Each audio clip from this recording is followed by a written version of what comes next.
नमस्कार, आप देख रहे हैं रिपब्लिक भारत और लगातार बड़ी कवरेज शिव सर्वे और सच पर जारी है। मैं हूं आपके साथ सलोनी श्रीवास्तव में। जी हाँ, तो इस सर्वे पर सबसे बड़ी टीम हमारी मौजूद है और साथ ही खास मेहमान हमारे साथ जुड़े हुए हैं, जिससे हम इस पूरे विषय के हर पहलू पर चर्चा कर रहे हैं। स्टूडियो में इस वक्त हमारे साथ आचार्य राज मिश्रा जुड़े हुए हैं, उनसे हम इस चर्चा को आगे बढ़ाएंगे। लेकिन इस बीच ग्राउंड रिपोर्ट क्या है, ग्राउंड जीरो से एक बड़ी खबर है, जानने के लिए चलते हैं हमारे सहयोगी दीपेश के पास।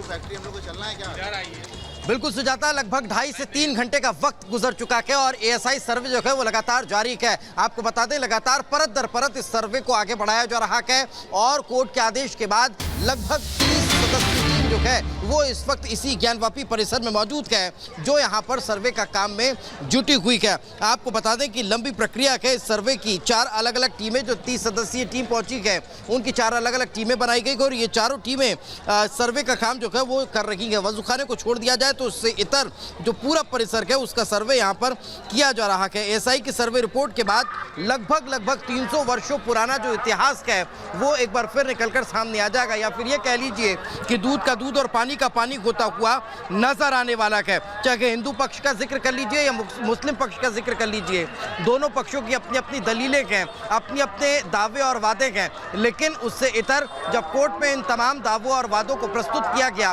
तो उसके बाद फिर जब हिंदू पक्ष ने एएसआई सर्वे की मांग की तो उस मांग को मान्य करते हुए और फिर कोर्ट ने एएसआई सर्वे का आदेश दिया है। अब जो एएसआई सर्वे है वो इस पूरे विवाद को जो है वो सुलझाता हुआ नजर आएगा, या फिर ये कह लीजिए कि एएसआई सर्वे की जो रिपोर्ट है वो एक महत्वपूर्ण भूमिका निभाती हुई नजर आने वाली है, क्योंकि इस सर्वे के दौरान वीडियोग्राफी कराई जा रही है, फोटोग्राफी कराई जा रही है, जीपीआर के जरिए सर्वे हो रहा है। अगर कहीं आवश्यकता लगती है तो फिर जो उपकरण है उसके आधार पर भी सर्वे की जो कार्रवाई है वो आगे बढ़ती हुई नजर आने वाली है। यानी ये समझा जा बिल्कुल ज्ञानव्यापी परिसर की सुरक्षा बढ़ाई गई। आपको बता दें, बिल्कुल दीपेश, आप महत्वपूर्ण जानकारी दे रहे थे और आपको बता दें कि ज्ञानव्यापी परिसर की सुरक्षा बढ़ाई गई। यूपी एटीएस के कमांडो को सुरक्षा में तैनात किया गया और 3 लेयर की सुरक्षा पूरे परिसर की गई है। लगातार ही जो सुरक्षा बल है और तमाम जो पुलिस वाले हैं वो कड़ी सुरक्षा में तैनात है और लगातार ही लोगों को, जो अनावश्यक लोग हैं, उनको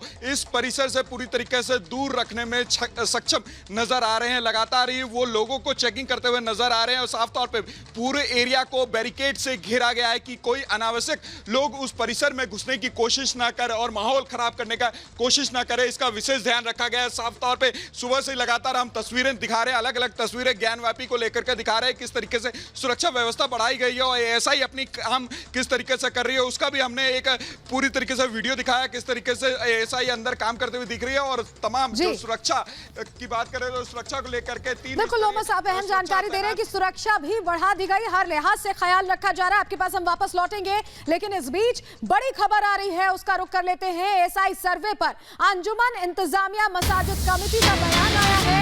कमेटी के सचिव अब्दुल बातिन नोमानी का बयान आया। उन्होंने कहा कि हमें एएसआई सर्वे की सूचना नहीं मिली है, 1 दिन के लिए स्थगित करने को कहा था सुप्रीम कोर्ट में सुनवाई, तो कैसे सर्वे में हिस्सा लें। आपको बता दें कि मुस्लिम पक्ष के जो लोग हैं वो सर्वे में हिस्सा नहीं ले रहे हैं और उसको लेकर यहां पर बयान सामने आया है। सर्वे होने जा रहा है, उसकी हमें एएसआई द्वारा कोई सूचना नहीं मिली है और कोई नोटिस वगैरह हमको मिली नहीं है, तो हम उसमें शामिल नहीं हो सकते। दूसरी बात यह कि उस आदेश के खिलाफ हम सुप्रीम कोर्ट गए हुए हैं, आज हमारी हेयरिंग है, तो जिस चीज़ में आज हेयरिंग हो रही है उसी चीज़ में हम वहाँ शामिल कैसे हो सकते हैं। तो हम लोगों ने लिखित रूप से इन लोगों से गुजारिश की कि आप अपने द्वारा हमारी बात आगे उनको पहुँचाएँ कि इसको 1 दिन के लिए आगे बढ़ा दें, ताकि हमारी ये सुप्रीम कोर्ट वाला जो मरहला है वो गुजर जाए। उसके बाद हम उसमें शामिल होंगे, उसमें आपका ताउन करते, आपका सहयोग करते। लेकिन अब उन लोगों ने वादा तो किया था कि आपकी ये बात ऊपर पहुंचाई जाएगी, क्या हुआ क्या नहीं हुआ। अब देखिए, सबसे बड़ी उम्मीद जो मुस्लिम पक्ष की टिकी हुई है वो इस सुप्रीम कोर्ट से टिकी हुई है और बमुश्किल 25 मिनट बाद यानी 10:30 बजे सुप्रीम कोर्ट बैठेगी, यहाँ चीफ जस्टिस की बेंच बैठेगी और चीफ जस्टिस के बेंच में इस मामले को मेंशन किया जाएगा।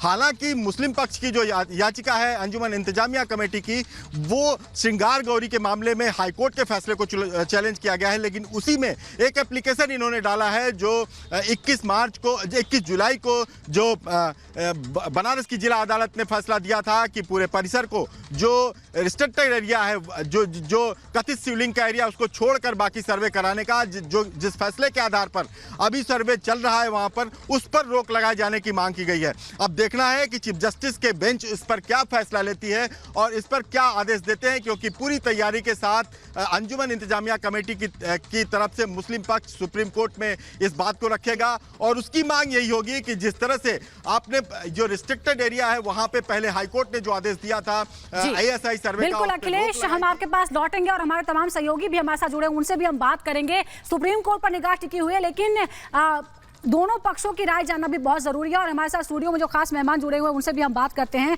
आचार्य राज मिश्रा जी, मैं सबसे पहले आपके पास आना चाहूंगी।